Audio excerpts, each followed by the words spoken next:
Écoutez, je vous remercie de cette question.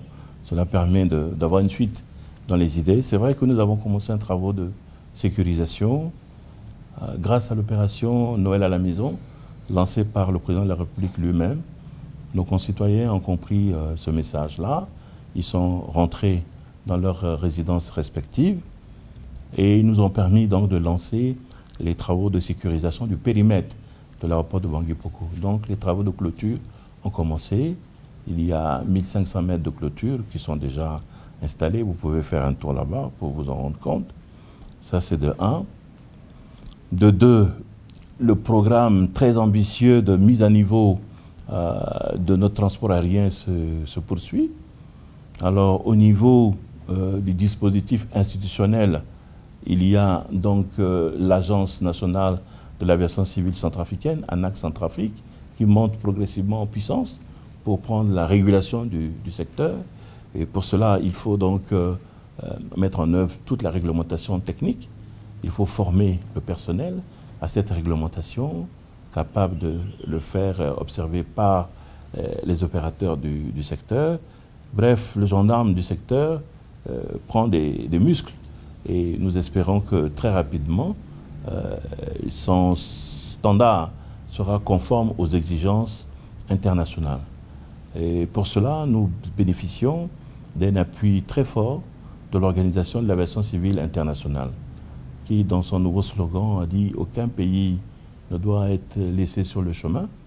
Donc, l'OACI nous apporte toute l'assistance technique pour permettre à notre aviation civile de se mettre à niveau. Il en est de même de la Commission africaine de l'aviation civile et de la Direction générale de l'aviation civile française, qui nous aide aussi par la formation de nos policiers, nos gendarmes, à la lecture de l'imagerie. Vous savez, au niveau des postes d'inspection filtrage, on regarde dans l'imagerie, il faut former les gens à détecter les armes, à détecter tout ce qui peut être nuisible et porter atteinte à la sécurité et à la sûreté. Donc, nous travaillons contre les menaces, des actes d'intervention illicites contre l'aviation civile. Donc, notre personnel est formé et pas plus tard qu'il y a 2 jours, c'est ça, j'ai posé la première pierre de la salle polyvalente qui va accueillir donc nos différents stagiaires. Et cette salle donc est financée et équipée par la MINUSCA dans le cadre de sa mission de stabilisation en faveur de la République centrafricaine. Donc ça, c'est la partie du dispositif institutionnel. La partie infrastructure, comme je vous ai dit l'année dernière, nous avons mis un fonds de développement des infrastructures qui est collecté par l'Association des compagnies aériennes basée à Genève. Et c'est ce fonds de développement qui va nous permettre maintenant d'aller vers les partenaires financiers pour lever le fonds afin de construire un nouveau terminal. Alors pourquoi nous construisons un nouveau terminal? L'aéroport de Bangui Poko, tel que nous le connaissons aujourd'hui, a été mis en service en juin 1967, donc un peu plus de 50 ans. Vous conviendrez avec moi qu'après 50 ans, les infrastructures d'alors ne répondent plus aujourd'hui aux exigences de sécurité, de sûreté et surtout de confort et d'accueil des passagers. Plusieurs évaluations ont été conduites par l'Organisation de l'aviation civile internationale, par la Commission africaine de l'aviation civile, par l'Agence de sécurité en Afrique centrale, ASAAC, par tous nos partenaires, dont la DGAC française, et qui mettent en évidence des lacunes graves en matière de sécurité et de sûreté. Alors, faut-il rafistoler? Qu'est-ce qu'il faut faire pour mettre à niveau les infrastructures? Après moult réflexions, nous nous sommes aperçus que, effectivement, le bâtiment est devenu obsolète et qu'il faut mettre à côté un nouveau terminal plus confortable, plus conforme aux exigences internationales en matière de qualité de service, surtout de sécurité et de sûreté. Donc nous allons construire un nouveau terminal qui est évolutif. C'est-à-dire que nous commençons par un terminal capable d'accueillir 1 million de passagers. Aujourd'hui, nous en avons à peine 200 000, ce qui nous donne une bonne marge pour voir comment le trafic se comporte après la mise en service de ce terminal.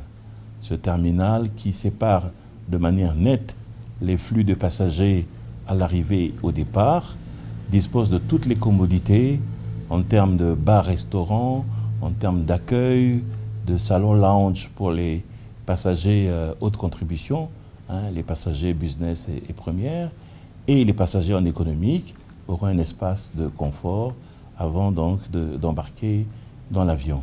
Et tout cela dans un environnement de sécurité parce qu'il y aura des caméras de surveillance, il y aura des banques d'enregistrement modernes, des tapis pour recueillir les bagages, très modernes aussi. Donc que ce soit comme à l'aller ou à l'arrivée, nous aurons donc une belle vitrine de notre pays parce que n'oublions pas que l'aérogare, c'est la première impression qui se dégage pour un passager qui arrive dans le pays et c'est la dernière impression qu'il garde en rentrant chez lui. Donc nous devons tout faire pour apporter à cet espace-là toute la beauté afin que les gens qui viennent rendre visite à la République centrafricaine partent avec un sentiment de satisfaction, hein, de la qualité de l'accueil, de la qualité des infrastructures, de la qualité des services offerts au niveau donc, de l'aéroport de Bangui Poko.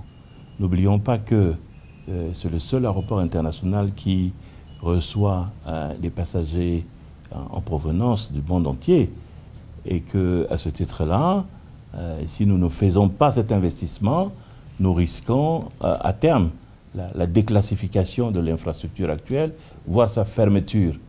Donc aujourd'hui, nous sommes dos au mur. Nous devons rapidement investir grâce au dispositif que nous avons mis en place auprès de l'IATA à Genève. Et le projet est bien avancé. Il a été approuvé par le gouvernement de la République. Il est aujourd'hui porté par le président lui-même.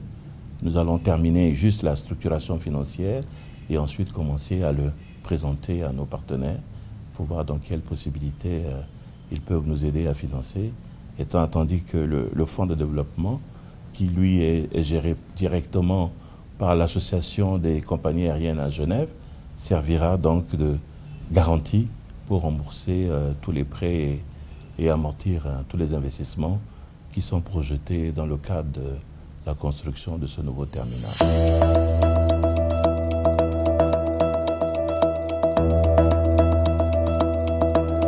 Nous avons un projet ingénierie totalement ficelé. Un dossier d'appel d'offres qui est prêt. Il y a juste la structuration financière, c'est-à-dire déterminer le taux de rentabilité interne du projet, déterminer son avantage économique et projeter le trafic selon les modèles économétriques pour justifier les différentes ressources qui seront dégagées de l'exploitation de cet aéroport les 20 prochaines années, afin de montrer que le projet est viable et qu'il peut rembourser le prêt.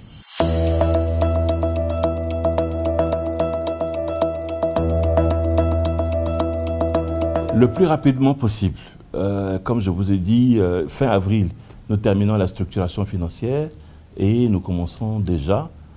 Il y a plusieurs partenaires qui ont montré un intérêt pour ce projet. Nous allons donc leur adresser des requêtes de manière formelle à partir de ce moment-là. Aussi, au bout de 3-4 mois, nous avons une réponse positive. La mise en œuvre de ce projet, comme c'est un kit en construction métallique, au bout de 20 mois, le terminal sera opérationnel.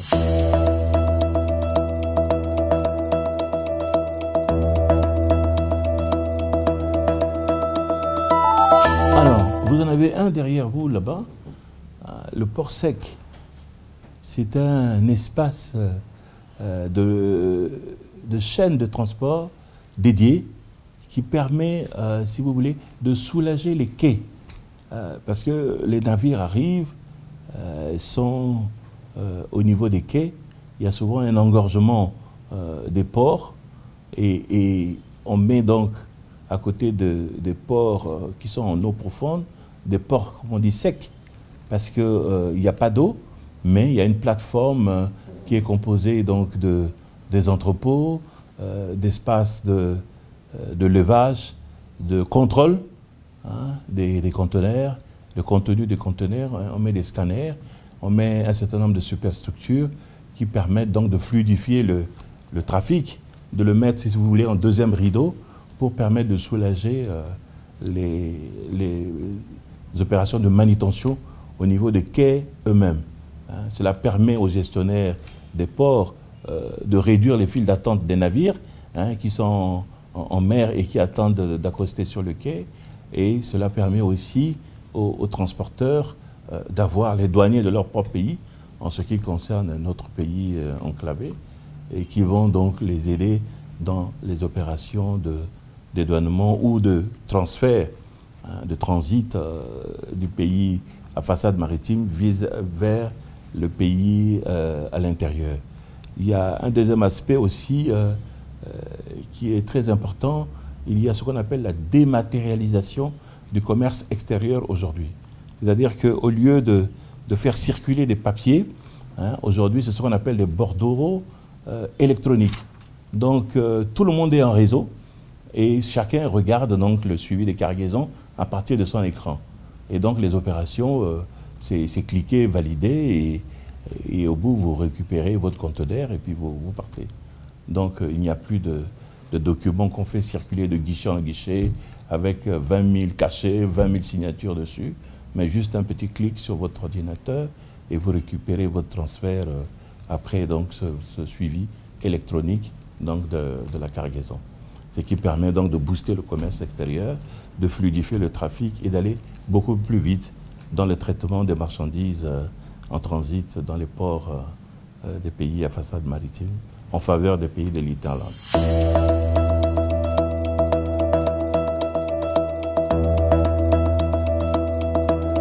Oui, le bordereau de suivi électronique a déjà commencé et il est connecté même au système informatique qu'on appelle Sidonia. Donc vous avez une interface déjà avec la douane, ce qui vous permet donc de faire toute la chaîne complète puisque vous pouvez payer votre douane directement à partir de votre écran puisque c'est interconnecté. Au port de Douala, ce dispositif existe, au port de Pointe-Noire aussi.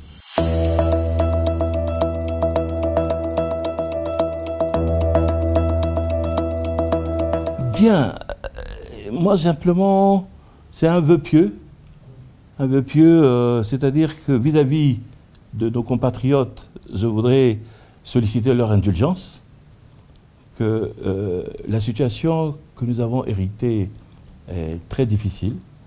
Il faudrait probablement encore un peu de patience pour que progressivement nous arrivions à répondre de manière concrète à leurs attentes, notamment en matière de transport interurbain, en matière de sécurité routière.